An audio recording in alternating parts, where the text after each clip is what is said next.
Hey guys, 17th BPSC की PT की तैयारी करने वाले लोगों के लिए एक बार फिर से जो कुछ बहुत बड़ा चेंजेज आया है वो देखिए। सबसे पहले तो आपकी डेट एग्ज़ाम की बदल चुकी है। जो एग्ज़ाम आपकी 17 नवंबर को होने वाली थी वो अब 13 और 14 दिसंबर को होगी। तो एक महीना डेट इन्होंने बढ़ा दिया आगे। इसके पहले ये एग्ज़ाम 17 नवंबर, इसके पहले 30 सितंबर को होने वाली थी, फिर उन्होंने बढ़ा के 17 नवंबर किया और अब ये कह रहे हैं कि 13 और 14 दिसंबर को एग्ज़ाम होगी। तो देखिए कि मतलब इसमें कुछ समझ में नहीं आ रहा कि ये लोग कर क्या रहे हैं, इस बार एग्ज़ाम हो भी पाएगी या नहीं। ऑलरेडी इतना सारा कन्फ्यूज़न क्रिएट हो चुका है और साथ में इन्होंने और भी बहुत सारी चीज़ की है। देखिए पहले क्या होता था ना कि राज्य भर में एक ही शिफ्ट में एक एग्ज़ाम होता था, लेकिन अब ये लोग 13 और 14 2 दिन में एग्ज़ाम करेंगे। उसके बाद भी कुछ दिन पहले भास्कर न्यूज़ में आया था, ये दैनिक भास्कर में आया था कि पेपर का लेवल जो है वो 69 से ही भी ज़्यादा टफ रहेगा।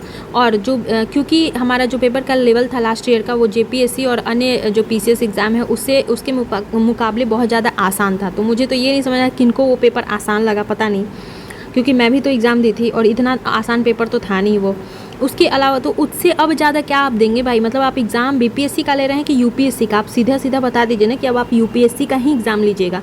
आप दे रहे हैं नौकरी बीपीएससी की और एग्ज़ाम का लेवल बढ़ाते जा रहे हैं यूपीएससी की तरह। 1/3 निगेटिव मार्किंग भी है, किसी पीसीएस में 1/3 निगेटिव नहीं है। और जहाँ पे है, अगर यूपी में है ऐसा, तो उनका एग्ज़ाम का लेवल जाके आप देखिए कि कितना आसान होता है। इतना एक्सपेरिमेंट वो नहीं कर रहा है, यूपी पीसीएस वाले इतना एक्सपेरिमेंट नहीं करते हैं जितना बीपीएससी वाले एक्सपेरिमेंट पे एक्सपेरिमेंट करते जा रहे हैं।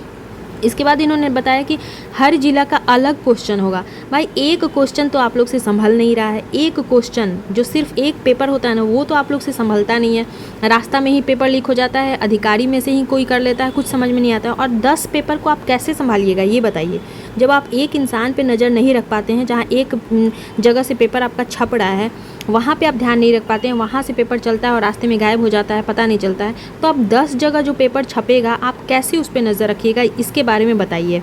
उसके बाद हम नॉर्मलाइजेशन कैसे कीजिएगा? ज़रूरी नहीं है कि जो क्वेश्चन आपको आसान लग रहा है वो मुझे भी आसान लगे, और ज़रूरी नहीं है कि जो क्वेश्चन मुझे आसान है वो आपको आसान लगे। हो सकता है आपका जो पेपर हो वो आपने नहीं पढ़ा है तो आपको टफ लगेगा, लेकिन मुझे आसान लगेगा। तो आप इसको कैसे नॉर्मलाइज़ कीजिएगा ये बताइए पहले।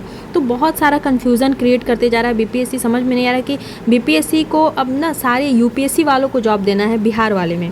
मतलब बिहार की सीट को सारे यूपीएससी वाले बच्चे लेके जाएंगे, आईआईटीएन लेके जाएंगे। बिहार के जो नॉर्मल ग्रेजुएट वाले बच्चे हैं उनको सरकार नौकरी देना ही नहीं चाहती है, और यही काम बीपीएससी कर रही है। आप बिहार क्यों हटा रहे हैं? बिहार का वेटेज पहले से बहुत ज़्यादा था, 25-30 क्वेश्चन बिहार से पूछा जाता था, जो कि घट के इस बार 10 से 11 पे आ गया है।